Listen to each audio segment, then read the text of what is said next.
പാർട്ടിയിലെ തലമുതിർന്ന നേതാവായിട്ടുള്ള VS-നെ പോലും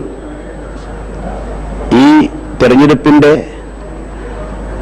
നിർണായക സന്ദർഭത്തിലും ഉൾക്കൊള്ളാൻ സാധിക്കാത്ത തലത്തിലേക്ക്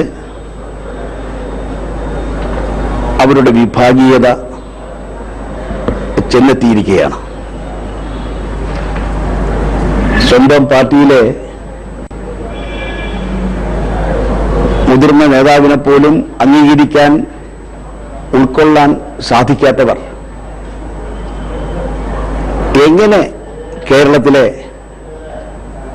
ജനങ്ങളെ ഒന്നായി കാണും എന്നൊരു ചോദ്യം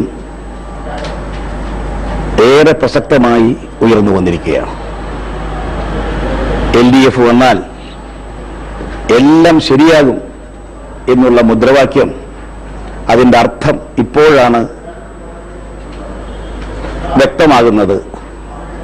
LDF വന്നാൽ ആദ്യം ശരിയാക്കുന്നത് VS-നെ തന്നെ ആയിരിക്കും എന്നുള്ളതാണ് അവരുടെ ലക്ഷ്യമെന്നുള്ളത് കൃത്യമായി ഏവർക്കും മനസ്സിലാകുന്ന തലത്തിലേക്കാണ് കാര്യങ്ങൾ പോകുന്നത്.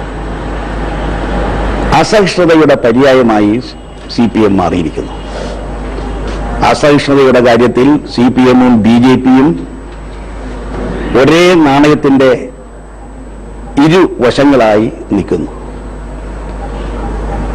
അസഹിഷ്ണുത BJP ഉയർത്തുന്ന മോഡി ഭരണകൂടത്തിൽ വളർന്നു വരുന്ന അസഹിഷ്ണുതയെ